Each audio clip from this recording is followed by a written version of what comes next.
그런데 그 도피성 안에는 민수기 35장 16절에서 21절 고의로 살인한 자는 들어갈 수 없고 반드시 죽이라고 하셨는데, 이는 예수께서 의인이신 사실을 알고 고의로 팔아 살인한 가룟 유다와 같이 마태복음 12장 31절에서 32절 성령을 해방하는 죄를 범한 죄이며, 히브리서 6장 5절에서 6절 참 하나님의 선한 말씀과 내세의 능력을 맛보는 물세례 안에서 인자의 능력을 보고 그 말씀을 듣고 제자가 되었다가 타락하는 자들을 히브리서 10장 26절에서 27절 김짓죄라고도 하여 이들은 다시 회개할 수 있는 길이 없고 결국 맹렬한 지옥불에 들어가게 된다는 것입니다. 그러나 민수기 35장 22절에서 28절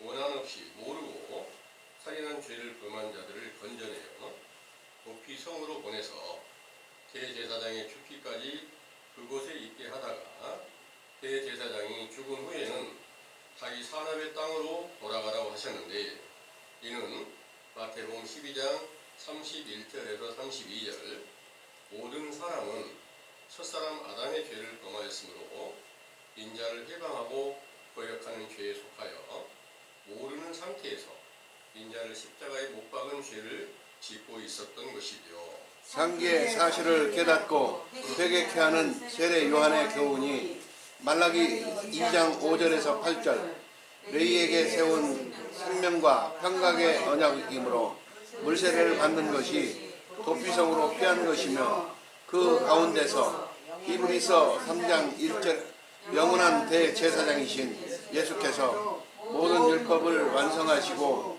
죽으신 후 부활의 영광을 얻으시고 아버지께 올라가셨다가 다시 오시겠다는 약속대로 오순절에 성령 충만함을 주셨을 때 제자들이 이스라엘 백성들에게 산업으로 주신 가나안 땅에 들어가 안식을 얻고 사망에서 벗어나 영생을 받았던 것입니다.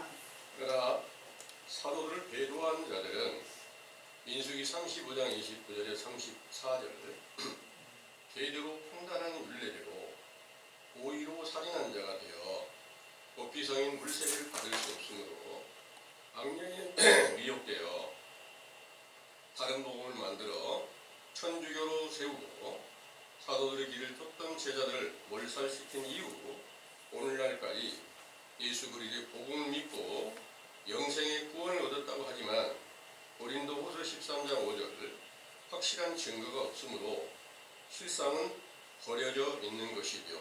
한계의 사실을 깨닫게 한 우리 감남원의 교훈이 그리스도 밖에 버려진 사실을 인정하고 회개에 합당한 입술의 열매를 맺는 세례 요한의 때에 속한 교훈으로 살인한 자의 도피성으로 세우신 것이므로, 이 가운데서 영원한 대제사장이신 예수께서 인자로 나타내시고 결국은 성령의 열매를 맺게 하시고 사도들의 세대와 동일한 영광을 나타내신다는 것을 굳게 믿으시기 원합니다. 아멘.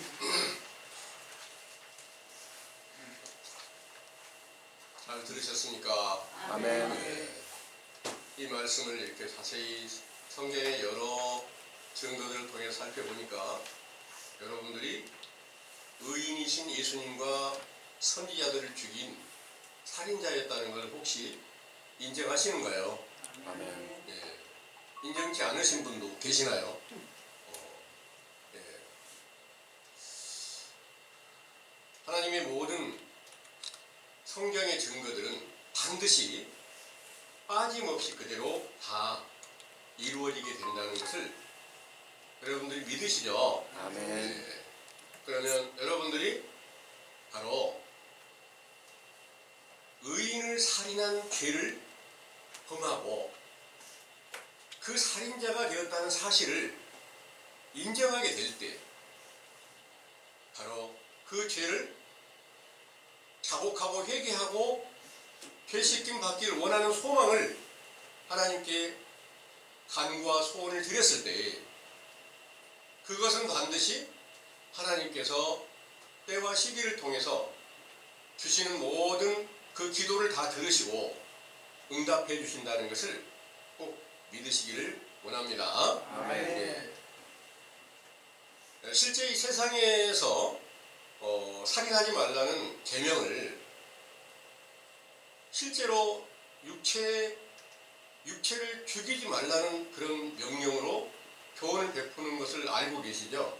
실제로 성경에 10계명 중에 살인하지 말라 그랬어요.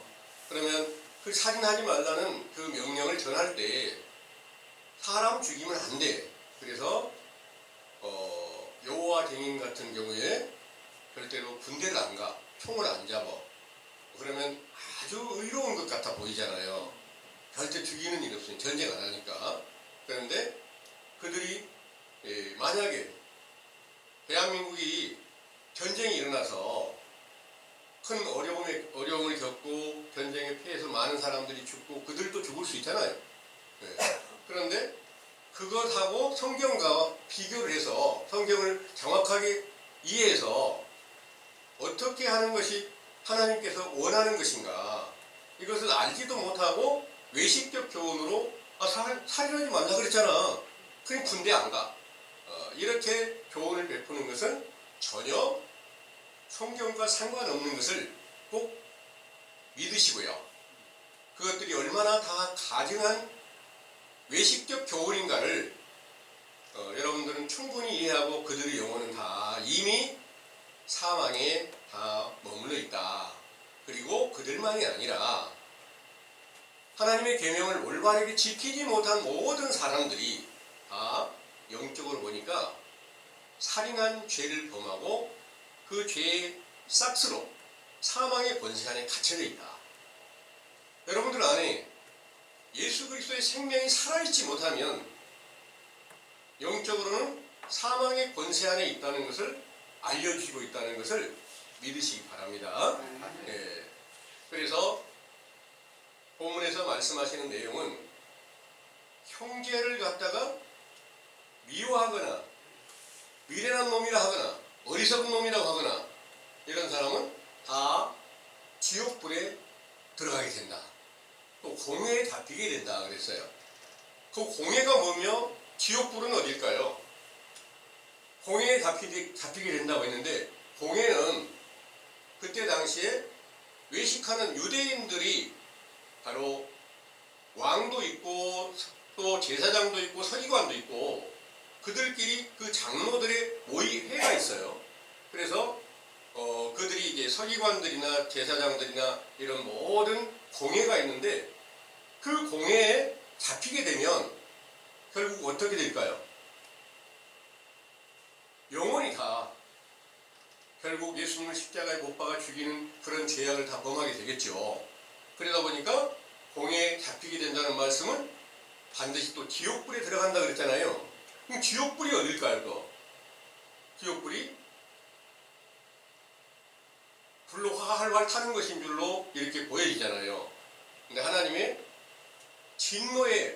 진노하시는 말씀, 거짓 선지자들의 외식적 교훈이 진노의 불이고, 그들이 공회 중에 잡혀있는 거짓 선지자들이 가지고 있는 모든 말씀들이 영적인 지옥불인 거예요.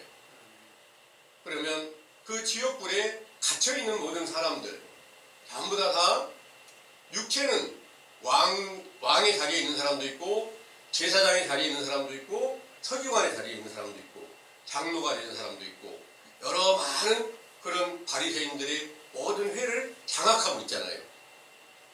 오늘날은 어떨까요? 오늘날도 똑같이 천주교의 공회가 있고 또 기독교의 공회가 있고, 이 거짓 선지자들이 모인 가운데 공회에 딱 잡히게 되면 거기서 벗어날 수 없는 것이 옥에 갇히는 거나 같다. 거기가 지옥불이나 같다. 이렇게 말씀하시고 있는 줄을 믿으시기 바랍니다. 그래서 성경은 모든 사람들이 전부 다 영적 살인한 죄를 다 범하고 있다. 형제를 미워하고 어리석고 미련하다고 하는 거랑 똑같다. 그럼 형제가 누구냐? 요한복음 12장 46절에서 50절에 보면 예수님께서 아버지의 뜻대로 행하는 모든 자가 형제요 자매요 모친이라 그랬으니까 예수님 자신이 형제인 거예요. 예수님 자신을 예수님께서 전하는 말씀대로 온전히 순종치 못하면 당연히 형제를 미워하고 어리석다고 하고 형제를 갖다가 노하고 이런 일을 행하고 있는 것이 당연하잖아요. 똑같은 거예요. 그래서 오늘날 이 세상 전체 모든 교회나 교회를 나가지 않는 모든 사람들이나 이 모든 사람들이 바로 지옥 불못에 다 갇혀있고 공에 갇혀있는 그런 상태에 있다는 것을